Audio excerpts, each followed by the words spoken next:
The office building buzzed with life from early morning until well past sunset. Phones rang, keyboards clicked, and elevators carried people in suits up and down the glass tower.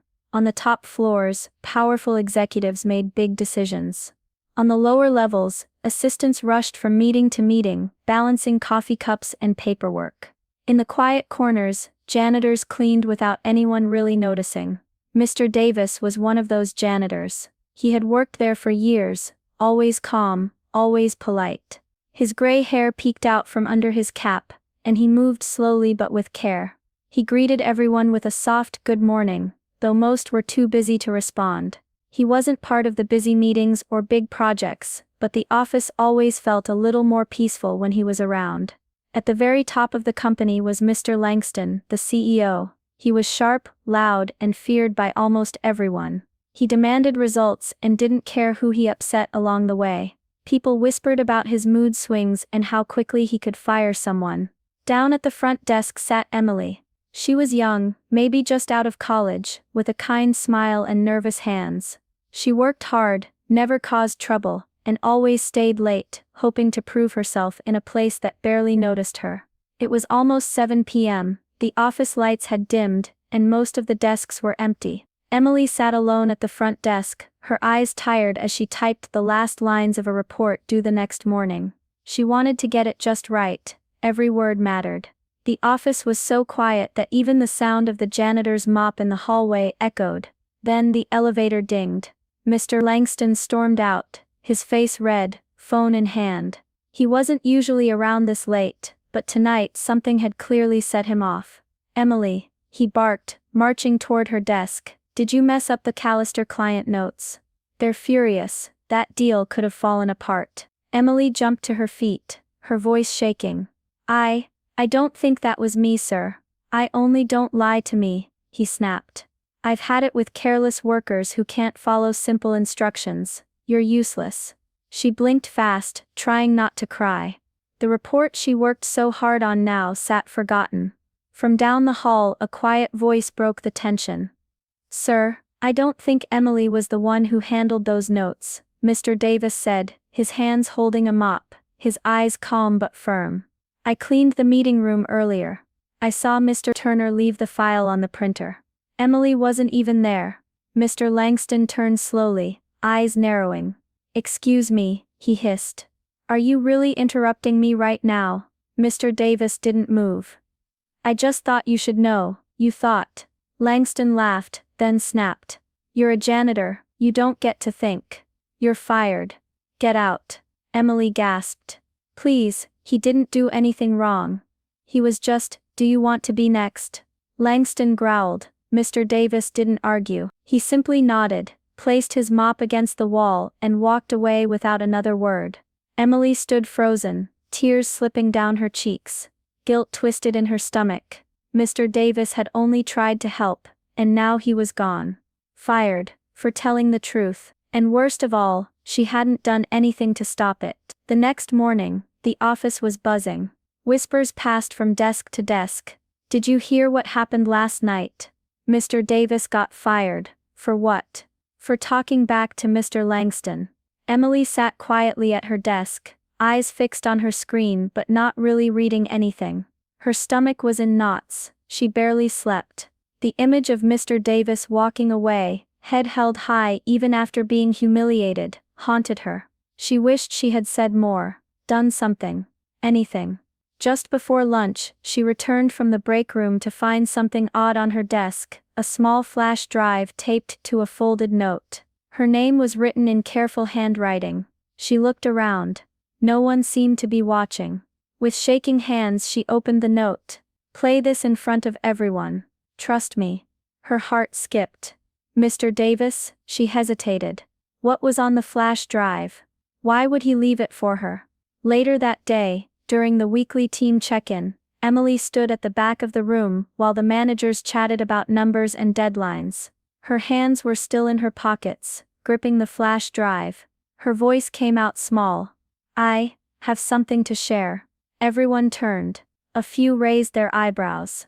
The manager running the meeting gave her a confused look but nodded. "Okay, go ahead." Emily walked to the front, plugged the flash drive into the conference laptop, and clicked the video file. The screen flickered, then came to life. It was footage from a small shaky camera, probably attached to Mr. Davis's janitor cart. The audio was clear. "Emily, did you mess up the Callister client notes?" Emily's breath caught. The whole room went silent. They watched Mr. Langston yell, watched Emily stammer and try to explain. Then came Mr. Davis's calm voice. "Sir, I don't think Emily was the one who handled those notes." Then came the moment. "You're a janitor, you don't get to think. You're fired." The silence in the room turned heavy. No one looked away. The video ended with Mr. Davis walking down the hall, slowly, as the camera shook with every step of his cart. No one spoke for a long moment. Then a voice near the front said, "Wait. That's not what Mr. Langston said happened. He told HR Emily was at fault," someone else added. "And that Mr. Davis was being disrespectful," said another. Now everyone was talking at once. Questions. Anger. Shock. Emily stood frozen, unsure what she had just started. But one thing was clear. The truth was out. The room stayed quiet for a moment after the video ended. Then, like a wave crashing down, the silence broke. "I can't believe it," someone whispered. "That was awful," another said. Voices filled the room, angry and confused. The managers at the front looked stunned. No one knew what to say. But one thing was clear. This wasn't something they could ignore. Within an hour, Human Resources called an emergency meeting. They asked Emily to send them the video. She did, and within minutes, HR was watching it in a closed-door office. A few people had tears in their eyes. Some were just shaking their heads in disbelief. By the afternoon, the company board had been notified. Mr. Langston didn't return from lunch. An email was sent out company-wide. Effective immediately, Mr. Langston has been placed on suspension pending an internal investigation. That one sentence caused a storm. Once the news broke, more employees started speaking up. One by one, they came forward to HR, stories about being yelled at behind closed doors, being blamed for things they didn't do, or feeling scared to speak out. Mr. Langston had built a wall of fear around himself, and for years no one had dared to knock it down. But now someone had. And it wasn't the president of a department, or a big-name executive. It was the janitor. And Emily. At the next team meeting, one of the senior managers turned to Emily. "Thank you for being brave enough to show that video." Emily shook her head. "It wasn't me who was brave. It was Mr. Davis. He saw what was wrong and stood up for me, even though it cost him his job." The room went quiet again, but this time, it was a quiet of respect. Word about Mr. Davis spread quickly. Some people who never even knew his name started sharing stories about how he always smiled, how he helped when no one else did, how he stayed late to clean without ever complaining. "He once fixed the printer for me when IT said they were too busy," someone said. "He brought me a chair when I sprained my ankle," said another. People realized Mr. Davis had been a silent hero all along. Just because he didn't sit in an office or wear a suit didn't mean he didn't matter. In fact, he might have mattered the most. A few days later, Mr. Davis returned to the office, not in his uniform, but in a clean button-up shirt, and a soft smile on his face. HR had called him in, offering a formal apology, and asking if he would like to return to his job. He listened patiently, nodding along. When they finished, he looked around the room, and gave a kind smile. "I appreciate the offer," he said. "But I think my time here has passed. I didn't speak up to get my job back. I spoke up because it was the right thing to do." The company offered him a settlement for wrongful termination, more than anyone expected. Mr. Davis accepted it quietly, with grace. He didn't seem angry or bitter, just calm, like someone who finally saw the truth come to light. Before leaving the building, he made one last stop at the front desk, where Emily stood organizing files. She looked up and gasped. "Mr. Davis," she rushed around the desk and hugged him tightly. "I'm so sorry for everything. You didn't deserve what happened." He gently patted her back. You have nothing to be sorry for, Emily. You did what you could, and in the end, the truth came out. She pulled back, eyes full of emotion.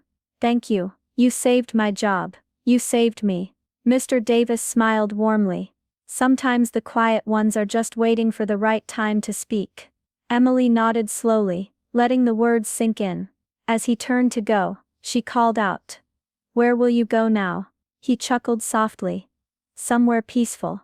Maybe start writing, or helping others in smaller ways. You don't need a big title to make a big impact. He waved once, then walked out the glass doors for the last time. After that, the office began to change. HR launched new training about respect and workplace behavior. Anonymous feedback boxes were placed around the building. Managers started checking in with their teams more. People spoke more openly, and listened more too. Emily, once timid and unsure, found new confidence. She started speaking up in meetings. She helped plan wellness events for the staff, and even began mentoring a new receptionist. People noticed, and it all started with a janitor who refused to stay silent. Mr. Davis didn't need a desk or a title to be remembered. His quiet courage left a mark no one could erase. And in that office, his story became more than just what happened one night. It became a reason for others to speak, to stand, and to believe that even the smallest voices could make the loudest difference. In the end, it wasn't the CEO, the managers, or the people with the biggest offices who changed everything. It was a janitor, a man no one really noticed, who walked the halls quietly, and did his job with care. Mr. Davis didn't have power in the traditional sense. He didn't hold meetings or make decisions. But he had something stronger, the courage to speak up when it mattered most. He saw something wrong, and didn't stay silent. Even when it cost him his job, he stood for the truth. His story is a reminder that the people we overlook often carry the deepest wisdom. That kindness isn't weakness. And that sometimes, the smallest acts, like pressing record or standing beside someone who's scared, can cause the biggest changes. In a world where it's easy to stay quiet, Mr. Davis showed us what real strength looks like. He showed that being kind doesn't mean being powerless. It means being brave enough to care, even when others don't. So maybe the question isn't who's in charge, but who's really watching, really listening and ready to do what's right. How would your workplace change if someone like Mr. Davis was heard more often? That's something worth thinking about.